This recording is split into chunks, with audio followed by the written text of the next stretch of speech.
Nursing ભરતીને લઈ મોટા સમાચાર પ્રાપ્ત થઈ રહ્યા છે। નર્સિંગ યુનિયન એસોસિએશનના સેક્રેટરીની એક ચેટ વાયરલ થઈ રહી છે ને ચેટમાં લખ્યું છે કે આપણે જ પેપર કાઢ્યું છે, આવી ગયું ને આખું પેપર। ઉમેદવારોના ગ્રુપમાં આ મેસેજ વાયરલ થયો હતો। સરકારી કર્મચારી વનરાજસિંહ ચૌહાણનો આ મેસેજ છે। સરકારી કર્મી છતાં તે કુડાસણમાં નર્સિંગ એકેડમી ચલાવે છે તેવો દાવો છે। વનરાજસિંહ અડાજણ પીએસસીમાં ફરજ બજાવે છે। એસોસિએશનના સેક્રેટરીની ચેટ વાયરલ થતા અનેક સવાલ થઈ રહ્યા છે। શું આ જ વ્યક્તિ અધિકારીઓ સાથે સાંઠગાંઠ કરીને સેટિંગ કરી છે તે એક સવાલ છે। શું આ જ રીતે નર્સિંગની પરીક્ષામાં મોટા પાયે ગોલમાલ થઈ છે? 70,000 ઉમેદવારોએ નર્સિંગની પરીક્ષા આપી હતી। જીટીયુની ધીમી તપાસ પણ સવાલોના ઘેરામાં છે।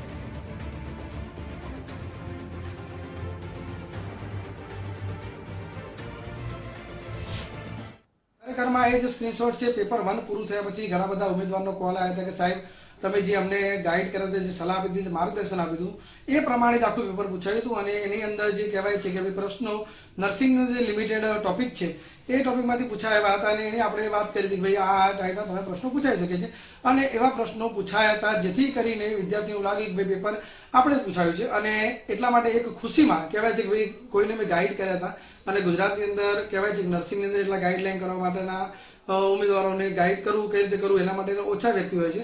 તો એક મારી નૈતિક ફરજ સમજાઈને મેં એવું કીધું કે બધાને એક સલાહ આપીએ કે આ ટાઈપનું તમે તૈયારી કરો જેથી કરીને તમારું રોજગારી મળે ને તમે સારા એવા માર્ક્સ કંઈ કરી શકો અને એ જ વસ્તુને લોકોએ ઊંધી રીતે વર્તન કરીને ઊંધું દર્શાવીને અને પ્રદર્શિત કર્યું છે જેથી કરીને મારું નામ બદનામ આ કામગીરી કરતો બંધ થઈ જાઉં। વસ્તુ એ છે પેપર 1 પૂરું થયા પછી નર્સિંગના પેપર પૂરું થયા પછીની વાત છે અને એટલા માટે પણ કહી શકાય કે નર્સિંગના પેપરની મેં વાત કરી છે, બીજા કોઈ પેપરની વાત કરેલી નથી। એટલે આ બાબત ટોટલી તથ્ય વગરની છે અને એમાં મારો કોઈ પણ પ્રકારનો રોલ નથી। એક સલાહકાર અને ગાઈડલાઈન એક મોટિવેટર તરીકે મેં એક વિડીયો બનાવેલો, એક મેસેજ બનાવેલો હતો અને એ મેસેજ મેં મોકલેલો છે। બીજું કોઈ પ્રકારની વાત આમાં લાગુ પડતી નથી। તો આજ અંગે વાતચીત કરીશું। ન્યૂઝરૂમથી અમારી સાથે વિજય દેસાઈ જોડાઈ ગયા છે। વિજય, આ એ જ જીટીયુ છે જેના કારણે અનેક એવી સરકારી પરીક્ષાઓ કૌભાંડોની ભેટ ચડી છે ને વધુ તેમાં એક ઉમેરો થયો છે અને હવે આમાં શું કોઈ સત્યવાર આવશે ખરા આપને લાગેલું છે? વિકાસ, વાત કરીએ તો કૌભાંડોની વણઝાર હોય ને એના એક ક્રમની અંદર એક નવો ક્રમ ઉમેરાયો છે, એબીસીડીનો ક્રમ। આ એબીસીડીનો ક્રમ એ કૌભાંડો તરફ વધુ આશંકા પ્રબળ કરી રહ્યો છે કારણ કે સ્ટાફ નર્સની ભરતીની પરીક્ષા જે થઈ તેની જવાબદારી જીટીયુની હતી કારણ કે રાજ્ય સરકારની જે અલગ અલગ સંસ્થાઓ છે તે જીટીયુને આ રીતે નોડલ એજન્સી તરીકે કામગીરી પરીક્ષાની સોંપે છે। પરંતુ આ જે આન્સર કી આવી તેમાં સ્પષ્ટ થયું છે કે કયા પ્રકારે પેપર સેટ કરવામાં આવ્યા છે ને તેના જવાબો પરથી સ્પષ્ટ થાય છે। પરંતુ હવે આ સમગ્ર મુદ્દો જ્યારે કૌભાંડની આશંકાને લઈને વેગ પકડી રહ્યો છે ત્યારે સ્પષ્ટ થઈ રહ્યું છે ધીમે ધીમે કે આખરે આમાં સંડોવણી કોની? તો સીધો સવાલ આવે છે કે જીટીયુની અંદર જે કામ કરે છે, જેની પાસે જવાબદારી હતી, જેને પેપર સેટ કર્યા હતા, જેને જવાબો સેટ કર્યા હતા, તે વ્યક્તિ કોણ છે એને લઈને આશંકાઓ પેદા થઈ રહી છે કારણ કે આ વસ્તુ એ પ્રકારની છે કારણ કે પેપર સેટ કરવાની જે એક પેટર્ન હોય છે, પેટર્નની અંદર જે સિલેબસ છે જે તે સંસ્થા આપતી હોય છે પરીક્ષા જે આયોજન કરવાના છે તેને, એટલે જીટીયુને એ સિલેબસ મળ્યો છે, સિલેબસના આધાર પર તેમને ગોઠવ્યું। પરંતુ એ ગોઠવ્યું કોણે? એ પેપર સેટ કરનાર અને પેપર સેટરની જે સ્ટાઇલ છે એ સ્ટાઇલ કેટલા લોકોએ તૈયાર કરી હતી તેના આધાર પર સમગ્ર મામલો છે તે ગૂંચવાયેલો છે કારણ કે એબીસીડીનો ક્રમાંક છે તે સ્પષ્ટ છે ને ઉમેદવારોમાં ભારે રોષ છે એ પણ સ્પષ્ટ છે કારણ કે 70,000 યુવાનોના ભવિષ્યનો સવાલ છે। આના કારણે જે પેપર સેટર હતા તેમનું કોઈક અંગત સેટિંગ છે કે કેમ એ પ્રશ્ન સૌથી વ્યાજબીપણે અત્યારે મુખ્યત્વે ઉઠી રહ્યો છે કારણ કે પેપર સેટર જો એક વ્યક્તિ છે કે 2 વ્યક્તિ છે કે 5 વ્યક્તિ છે તેમને અલગ અલગ જે 3 થી વધુ પેપરના સેટ તૈયાર કરવાના હોય છે તેના આધાર પર કમ્પ્યુટરમાં એ પેટર્ન આખા જવાબો અને પ્રશ્નો ફાઇલ થતા હોય છે ને તેના આધાર પર પેપર બનતું હોય છે, આવું સ્વાભાવિકપણે છે।